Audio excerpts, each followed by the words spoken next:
കാശിനാഥൻ ഭാഗം 66. രചന അവതരണം ദിവ്യരാജ്. പിറ്റേന്ന് തന്നെ സിയാന്റെ കേസ് റീ ഓപ്പൺ ചെയ്യാനുള്ള പ്രൊസീജിയറുമായി മുന്നോട്ടു പോയി നന്ദൻ. ഒരു കാരണവശാലും ഈ വിവരങ്ങൾ കുറ്റവാളികൾ അറിയരുതെന്നുണ്ടായിരുന്നവന്. കുറ്റവാളികൾ ശക്തരായത് കാരണം പണവും സ്വാധീനവും ഉപയോഗിച്ച് തൻ്റെ പരിശ്രമത്തെ തളയിടാൻ അവർ ശ്രമിക്കുമെന്ന് ചിന്തിച്ചവൻ. ദിവസങ്ങൾ ഓരോന്നും കടന്നുപോയി. ഇതിനിടയിൽ പാച്ചനും ഹോസ്പിറ്റലിൽ നിന്ന് ഡിസ്ചാർജായി വീട്ടിലേക്ക് വന്നതും ശ്വാസം നേരെ വീണ പോലായി അവന്. പാച്ചന് കുറഞ്ഞത് 3 മാസമെങ്കിലും നല്ലോണം റെസ്റ്റ് വേണമെന്ന് ഡോക്ടേഴ്സ് കർശനമായി നിർദ്ദേശിച്ചിരുന്നു. മുറിവുണങ്ങിയെന്ന് കരുതി ചാടി എഴുന്നേറ്റ് ജോലി ചെയ്യുകയോ ദേഹം അനക്കുകയോ ചെയ്യരുതെന്ന താക്കീതോടെയാണ് പാച്ചന് ഹോസ്പിറ്റലിൽ നിന്ന് ഡിസ്ചാർജ് കിട്ടിയത് തന്നെ. വീട്ടിലും റെസ്റ്റ് പറഞ്ഞത് കാരണം അശ്വതിയെ പറഞ്ഞു വിട്ടില്ല.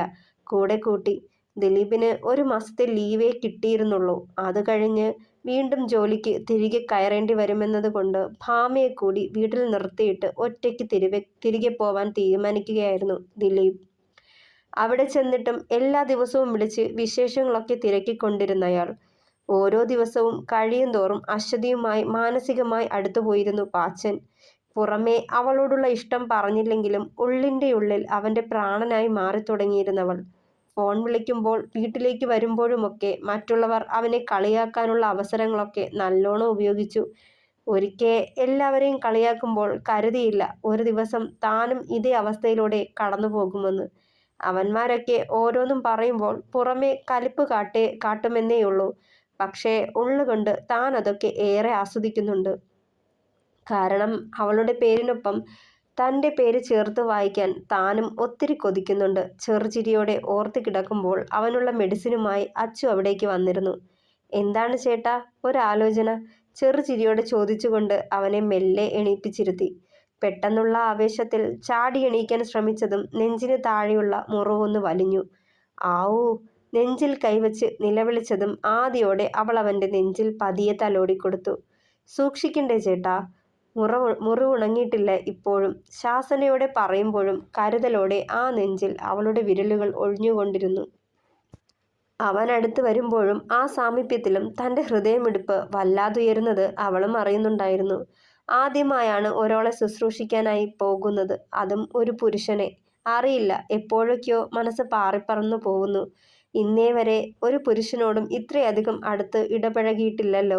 ആദ്യമായല്ലേ? അതാവും. ജോലി കഴിഞ്ഞ് തിരികെ പോകുമ്പോൾ ഓക്കെ ആയിക്കോളും. പലതും മനസ്സിൽ ചിന്തിക്കുമ്പോഴും മുഖഭാവത്തിൽ നിന്ന് പോലും അവനൊന്നും അറിയരുതെന്ന ചിന്തയായിരുന്നു അച്ചുവിൽ. അച്ചു, ഞാനൊന്ന് ചോദിച്ചോട്ടെ? എന്താ ഏട്ടാ? മെഡിസിൻ കൊടുത്തു കഴിഞ്ഞ് BP ചെക്ക് ചെയ്യാൻ നേരം മെല്ലെ അവനെ നോക്കി.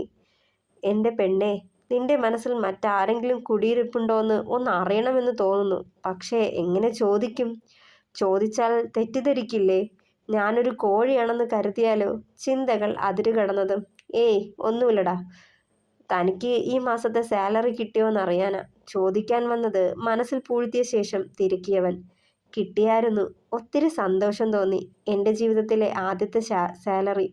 ഒത്തിരി സന്തോഷായി. വാചാലയാകുമ്പോൾ കണ്ണ് നനയുന്നതും അവൻ അറിയാതെ തിരിഞ്ഞു നിന്ന് തുടയ്ക്കുന്നതുമൊക്കെ കണ്ടിരുന്നവൻ. കോടതിയുടെ നിർദ്ദേശപ്രകാരം വിക്ടറിനെ ഒരു വിദഗ്ധനായൊരു സൈക്യാട്രിസ്റ്റിൻ്റെ കീഴിൽ ട്രീറ്റ്മെൻറ്റിനായി അയച്ചിരുന്നു. കഴിഞ്ഞ 1 മാസമായി കൗൺസിലിങ്ങും മെഡിറ്റേഷനുമായി അയാൾ ആ ഹോസ്പിറ്റലിൽ കഴിഞ്ഞു പോരുകയായിരുന്നു. ഇന്ന് ഡിസ്ചാർജാണ്. ട്രീറ്റ്മെൻറ്റിലൂടെ അവൻ മാറിയിട്ടുണ്ടെന്നും പുതിയൊരു മനുഷ്യനായിട്ടാണ് അമ്മയുടെ മുന്നിലേക്ക് അവൻ വരാൻ പോകുന്നതെന്നും ഡോക്ടർ പറഞ്ഞതു മുതൽ അവനെ ഒരു നോക്ക് കാണാനായി കാത്തിരിക്കുകയായിരുന്നു ഷീന. ക്യാബിൻ തുറന്ന് തൻ്റെ മുന്നിലേക്ക് കയറി വരുന്ന മകനെ കാണുമ്പോൾ അവർക്ക് വല്ലാത്ത സന്തോഷം തോന്നി. എന്നോ നഷ്ടപ്പെട്ടു പോയ അവൻ്റെ പ്രസരിപ്പും ഉത്സാഹവുമൊക്കെ തിരിച്ചു വന്നിരുന്നവനിൽ. അമ്മച്ചി! ചെറുചിരിയോടെ അവർക്കരികിലേക്ക് വരുമ്പോൾ ഏറെ നാളിന് ശേഷം അവൻ്റെ നാവിൽ നിന്ന് കേട്ട ആ വിളിയിൽ അവരുടെ മനസ്സ് നിറഞ്ഞു. മോനെ! നിറഞ്ഞ സന്തോഷത്തോടെ അവരവനെ ചേർത്ത് പിടിച്ചു. നമുക്ക് വീട്ടിലേക്ക് പോവാം അമ്മച്ചി. എത്ര നാളായി അവിടേക്ക് വരാൻ ഞാൻ കൊതിക്കുവാണെന്നറിയോ? വലിയ സന്തോഷത്തോടെ പറയുമ്പോൾ അവൻ്റെ മാറ്റം അവരെ ഒത്തിരി സന്തോഷിപ്പിച്ചു. ഇതുവരെ അവരനുഭവിച്ച നോവുകളൊക്കെ അവരെ വിട്ട് പോയ പ്രതീതിയായിരുന്നു. മോൻ വാ, നമുക്ക് പോവാം. അവൻ്റെ കയ്യും പിടിച്ച് മുന്നോട്ട് നടന്നവർ നഷ്ടപ്പെട്ട മകനെ തിരിച്ചു കിട്ടിയ സന്തോഷത്തിൽ. വൈശുവിൻ്റെ വയറിലെ മുറിവ് പൂർണ്ണമായും ഉണങ്ങിയിരുന്നു. തോളിലെ മുറിവ് ആഴത്തിലുള്ളതായതുകൊണ്ട് ഭേദമാവാൻ കുറച്ച് താമസം വേണ്ടിവന്നു. പതിവ് പോലെ തോളിലെയും പുറത്തെയും മുറിവ് ഡ്രസ് ചെയ്യാനായി മെഡിസിൻ ബോക്സും എടുത്ത് വന്നതായിരുന്നു കാശി. കുളി കഴിഞ്ഞൊരു ടവലായിരുന്നു അവളുടെ വേഷം. മുറിവ് ഡ്രസ് ചെയ്യേണ്ട ദിവസങ്ങളിലൊക്കെ അതും ധരിച്ചാണ് ഇരിപ്പ്. ഡ്രസ് ചെയ്യാനും അതിലാണ് എളുപ്പം. മെല്ലെ അവളെ തിരിച്ചിരുത്തി ടവലൊന്ന് താഴ്ത്തി ഉടുപ്പിച്ചിട്ട് ഉണങ്ങിക്കഴിഞ്ഞ ആ മുറിവിലൂടെ മെല്ലെ വിരലോടിച്ചവൻ. ഇനിയിപ്പോ ഈ മുറിവ് ഡ്രസ് ചെയ്യേണ്ട കാര്യമില്ല വൈശു, നന്നായി ഉണങ്ങിയിട്ടുണ്ട്. മെല്ലെ അവിടെ ചുണ്ടമർത്തിയവൻ. പക്ഷേ നിക്കിടയ്ക്കിടയ്ക്ക് നല്ല പെയിനുണ്ട് കണ്ണേട്ടാ. അത് ഉള്ളിലോട്ടുള്ള സ്റ്റിച്ച് ഉണങ്ങാൻ സമയമെടുക്കും. കുറച്ചു നാളുകൂടി ഉണ്ടാവും. അത് കഴിയുമ്പോൾ അതും മാറിക്കോളും. കുറുമ്പോടെ അവളെ തിരിച്ചിരുത്തി തോളിലെ മുറിവിന് മുകളിലായി ഒട്ടിച്ചിരുന്ന പ്ലാസ്റ്റർ റിമൂവ് ചെയ്യാനായി ടവൽ ഒരൽപ്പം താഴ്ത്തുമ്പോൾ അവൻ്റെ മുഖത്ത് കുറുമ്പ് കൂടി വന്നു. അവനെ ഒന്ന് കണ്ണുരുട്ടി നോക്കി വൈശു. എന്താടി നോക്കി പേടിപ്പിക്കണേ? ചിരി കടിച്ചു പിടിച്ചുള്ള അവൻ്റെ ചോദ്യമെത്തി അന്നേരം. എന്താ മോൻ്റെ ഉദ്ദേശം? നെറ്റി ഊർപ്പിച്ചതും കള്ളച്ചിരിയോടെ അവളുടെ ടവലിൽ പിടിമുറുക്കി. ആഹാ, കാശിനാഥന് കള്ളച്ചിരി വന്നിട്ടുണ്ട്. കുരുത്തക്കേട് ഒപ്പിക്കാനാ? ദേ ചെക്ക, അന്നത്തെ പോലെ എന്നെ നോവിച്ചാലുണ്ടല്ലോ. പറഞ്ഞു തീർന്നില്ല അവളെയും കൊണ്ട് ബെഡിലേക്ക് വീണിരുന്നവൻ കുറുമ്പോടെ. ദേ കണ്ണേട്ടാ, ആച്ചിയമ്മ വരാറായിട്ടോ. എങ്ങാനും കണ്ടു വന്നാൽ അയ്യേ മോശ. ഓർക്കാനേ വയ്യ. ചുണ്ടു കൂർപ്പിച്ചു വൈശു. വാതിൽ കുറ്റിയിട്ടിരിക്കുവല്ലേ, ആച്ചിയമ്മ ഡോറിൽ മുട്ടിക്കോളും. വശ്യമായി ചിരിച്ചുകൊണ്ട് അവളുടെ മുഖമാകെ കണ്ണുകൾ പായിച്ചു കാശിനാഥൻ. വെള്ളക്കല്ല് പതിപ്പിച്ച മുക്കുത്തി പതിഞ്ഞു കിടക്കുന്ന ഭംഗിയുള്ള മൂക്കിൽ അവൻ്റെ അധരം ചേർന്നിരുന്നു. മെല്ലെ അവൻ്റെ മുഖം താഴേക്ക് അരിച്ചിറങ്ങവേ ഇതുവരെയും തോന്നാത്തൊരു ഭയം ഉടലെടുത്തവളിൽ. വയറിലെ സ്റ്റിച്ച് പൂർണ്ണമായും ഉണങ്ങിയിട്ടുണ്ട്. എങ്കിലും ഇടയ്ക്കിടെ പച്ച മുറിവ് പോലെ വേദനിക്കുന്ന ഓർമ്മയിൽ. കണ്ണേട്ടാ വേണ്ട, എനിക്ക് വേദനിക്കും. വിറയോടെ മെല്ലെ പറഞ്ഞതും മെല്ലെ ഉയർന്നു വന്നിരുന്നവൻ ഭയം നരണ്ടിരിക്കുന്നവളുടെ നെറുകിൽ മൃദുവായി മുത്തമിട്ടു. നീ ഓക്കെ ആയിട്ടേ ഉണ്ടാവൂ എൻ്റെ പെണ്ണെ. എന്തിനാ ഇങ്ങനെ പേടിക്കണേ? ഞാനല്ലേ. ഈ മനസ്സറിയാണ്ട് പോവോ? യാതൊരു നിരാശയോ അസഹിഷ്ണുതയോ പ്രകടിപ്പിക്കാതെ അവനത് പറയുമ്പോൾ നിറകണ്ണാലെ അവനെ തന്നെ നോക്കിയവൾ. ഞാനോർത്തു. പറഞ്ഞു നിർത്തിയതും അവൻ്റെ നെറ്റി ചുളിഞ്ഞു. എന്തേ നിർത്തിയേ? നീ എന്താ ഓർത്തേ? കുറുമ്പൊട്ട് കുറയാതെ ആ മുഖം അവൻ ചുംബനങ്ങളാൽ മൂടി. എന്നോട് ദേഷ്യാവൂന്ന്. എന്തിന്? മെല്ലെ അവൻ്റെ മുഖം അവൾക്ക് നേരെ ഉയർന്നു വന്നു. എൻ്റെ പെണ്ണെ, നിന്റെ മനസ്സില്ലാതെ എങ്ങനാടി അത് പ്രണയനിമിഷമാവുന്നേ? അപ്പോ അത് വെറുതെ എന്തൊക്കെയോ കാട്ടിക്കൂട്ടണ ഒരു നിമിഷമായി മാറിപ്പോവില്ലേ? റിമൂവ് ചെയ്ത പ്ലാസ്റ്ററിന് പകരം മറ്റൊരെണ്ണം ആ മുറിവിൽ വെച്ചു. ഒരു 10-15 ദിവസം കൂടി ഈ പെയിനൊക്കെ ഉണ്ടാവും. അത് കഴിഞ്ഞ് ഒക്കെ മാറിക്കോളും. അതുവരെ. കുറുമ്പോടെ അവൾ മറച്ച ഷീറ്റ് മാറ്റിയവൻ ഇരു കൈയാലെയും പൊതിഞ്ഞു പിടിച്ചവൾ ചമ്മലോടെ കൂർപ്പിച്ചൊരു നോട്ടത്തോടെ അവളുടെ കൈകളെ ബലമായി പിടിച്ചുമാറ്റി അവിടേക്ക് മുഖം പുഴുത്തിയവൻ. അവൻ്റെ അധരങ്ങളുടെയും വിരലുകളുടെയും സ്പർശനത്താൽ അവളിൽ നിന്നും ചെറുനാദങ്ങൾ പുറത്തേക്ക് ഒഴുകി വന്നു. മത്ത് പിടിപ്പിക്കുന്ന ലഹരിയായി അവ അവനിൽ വികാര വിസ്ഫോടനങ്ങൾ തീർക്കുമ്പോഴും അവളുടെ നോവീർത്ത് സ്വയം നിയന്ത്രിച്ചു. അവളുടെ കയ്യിൽ കൈകോർത്തു പിടിച്ച് മെത്തമേൽ അമർത്തവേ അധരങ്ങൾ വീണ്ടും ആ താമരമൊട്ടുകളിൽ ചുംബിച്ചു കൊണ്ടിരുന്നു. നന്ദൻ്റെ വിവാഹ ദിവസം ഇങ്ങ് അടുത്തെത്തിയിരുന്നു. അതിനുവേണ്ട ഷോപ്പിങ്ങിനൊക്കെ ഇറങ്ങിയതായിരുന്നു ഇരു കുടുംബങ്ങളും. ഡ്രസ്സ് വാങ്ങുമ്പോൾ കാശിക്കും വൈശുവിനും പാച്ചുവിനും ഭാമയ്ക്കും അച്ചുവിനും ഒക്കെ വാങ്ങണമായിരുന്നു. നന്ദന് നല്ല സെലക്ഷൻ ഇല്ല. അതുപോലെ അവരുടെ സൈസിനൊത്ത് വാങ്ങാനും അറിയില്ല. അതുകൊണ്ട് സെന്തിലിനെ കൂടി വിളിച്ചവൻ. ഗൗരി കൂടെയുണ്ടാവുമെന്നുള്ളതുകൊണ്ട് ആദ്യം വിസമ്മതിച്ചെങ്കിലും നന്ദൻ്റെ നിർബന്ധം കാരണം കൂടെ ചെല്ലാൻ തയ്യാറായി. ഗൗരിയിൽ നിന്ന് മനഃപൂർവ്വം അകലം പാലിക്കുന്നതാണ്. ഇനിയും അവളെ ഓർത്ത് നീറി നീറി ജീവിക്കാൻ വയ്യാഞ്ഞിട്ട്. പക്ഷേ അകലം കാണിക്കും തോറുമാണ് അവൾ തനിക്ക് കൂടുതൽ വേദനയാകുന്നതെന്ന് അവൻ അറിഞ്ഞു തുടങ്ങിയിരുന്നു.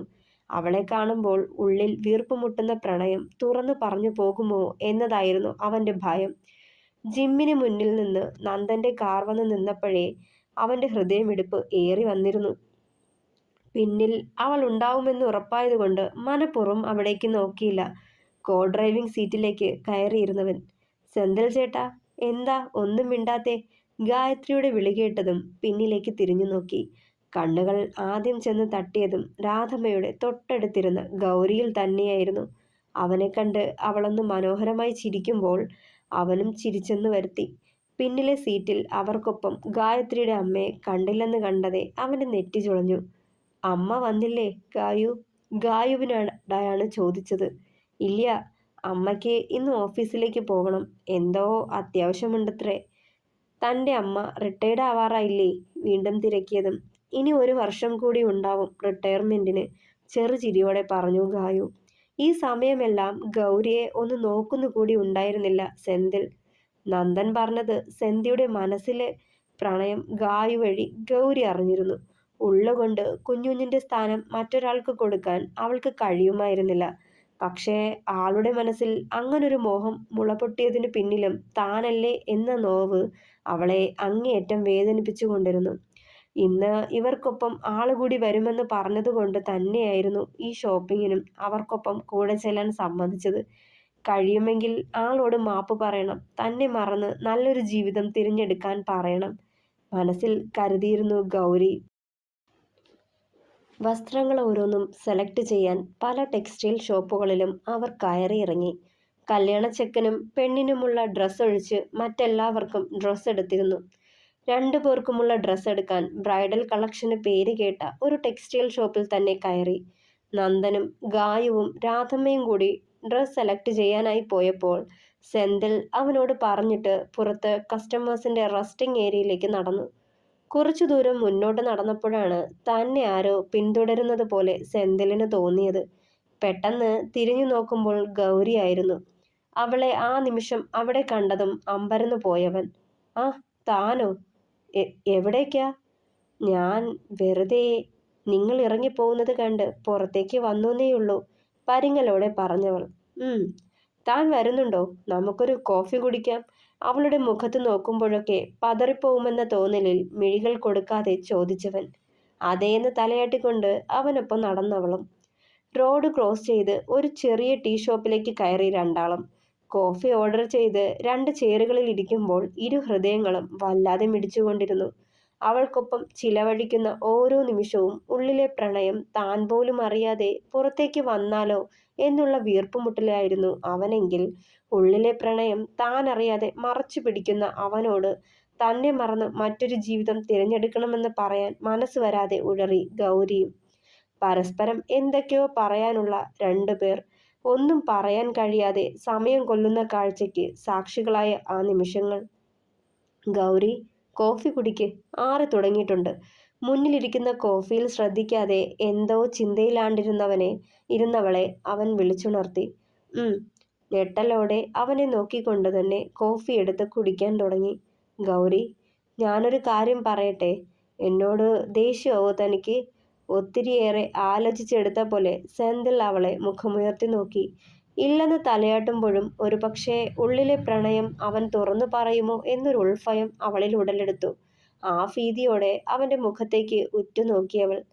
എങ്ങനെ പറഞ്ഞു തുടങ്ങണം എന്നെനിക്കറിയില്ല. പറയാനുള്ള സ്വാതന്ത്ര്യമുണ്ടോന്നും അറിയില്ല. പക്ഷെ തൻ്റെ നന്മ ഒത്തിരി ആഗ്രഹിക്കുന്നുണ്ട് ഞാൻ. താൻ സന്തോഷത്തോടെ ജീവിക്കണമെന്ന് കൊതിക്കുന്നുണ്ട്. അതുകൊണ്ട് പറയുന്നു. തനിക്ക് ഇഷ്ടപ്പെട്ടില്ലെങ്കിൽ കളഞ്ഞേക്ക്. അത്രമാത്രം പറഞ്ഞുകൊണ്ട് വീണ്ടും അവളെ നോക്കുമ്പോൾ ആ കണ്ണുകൾ കൗതുകത്തോടെ തന്നിൽ നോട്ടം വെച്ചിരിക്കുന്നത് അവൻ വീണ്ടും കാണുന്നുണ്ടായിരുന്നു. ഗൗരി, താൻ ചെറുപ്പമാണ്. ഒരുപാട് കാലം ജീവിക്കേണ്ടതാണ്. നഷ്ടപ്പെട്ടു പോയ തൻ്റെ പ്രണയത്തെ പ്രതി ജീവിതത്തിലെ മനോഹരമായ നിമിഷങ്ങളെ നഷ്ടപ്പെടുത്തി കളയരുതിനി. അത് പറയുമ്പോൾ ഗൗരി മെല്ലെ മുഖം താഴ്ത്തിക്കളഞ്ഞു. എടോ, താൻ ഇത്രകാലം ഒന്നും അറിഞ്ഞില്ല. തൻ്റെ അമ്മയും ഗായുവും തന്നെ ഒത്തിരി സ്നേഹിക്കുന്നവരും തന്നെ ഓർത്ത് കണ്ണുനീരൊഴുക്കിയതോ വേദനപ്പെട്ടതോ ഒന്നും. ചുരുങ്ങിയ കാലത്തെ പരിചയമേ എനിക്ക് തൻ്റെ വീട്ടുകാരുമായി ഉണ്ടായിരുന്നുള്ളൂ. പക്ഷേ അതിനിടയ്ക്ക് അവരനുഭവിച്ച നോവുകളൊക്കെ പലപ്പോഴും കണ്ടവനാ ഞാൻ. ഗായുവിൻ്റെ വിവാഹം കഴിഞ്ഞ് അവർ ഹാപ്പിയായിട്ട് ജീവിക്കുമ്പോൾ തൻ്റെ അമ്മയ്ക്ക് തൻ്റെ ഒറ്റപ്പെട്ട ജീവിതം എന്നും ഒരു നോവായിരിക്കും. ഉള്ള നല്ലൊരു ജോലിയിൽ പോലും അധികം ശ്രദ്ധ ചെലുത്താൻ കഴിയാതെ തൻ്റെ ഭാവി ഓർത്ത് നീർ ജീവിച്ച ആ പാവത്തെ ഇനിയും വേദനിപ്പിക്കരുത് താൻ. എനിക്കത്രേ പറയാനുള്ളൂ. ഇതൊക്കെ പറയാൻ ഞാൻ തൻ്റെ ആരുമല്ലായിരിക്കും. പക്ഷേ എന്തോ കുറച്ചു കാലം കൊണ്ട് നിങ്ങളൊക്കെ എൻ്റെയും ആരൊക്കെയോ ആയിപ്പോയി. പറയവേ ഇടറിയിരുന്നു അവൻ്റെ സ്വരം. നിറമിഴികളോടെ അവനെ തന്നെ നോക്കിയിരുന്നേയുള്ളൂ ഗൗരി. ഈ മനുഷ്യനോട് തന്നെ മറക്കണമെന്ന് പറയാനുള്ള കെൽപ്പില്ലാതെ. തുടരും. പ്രിയപ്പെട്ടവരെ, അഭിപ്രായങ്ങൾ പറയണേ. കഥ ഇഷ്ടമാകുന്നുണ്ടല്ലോ. ഇഷ്ടമായാൽ അഭിപ്രായങ്ങൾ പറയുക, ലൈക്ക് ചെയ്യുക, കമൻറ്റ് ചെയ്യുക, സപ്പോർട്ട് ചെയ്യുക, ഹൈപ്പ് ചെയ്യുക, സബ്സ്ക്രൈബ് ചെയ്യുക. താങ്ക്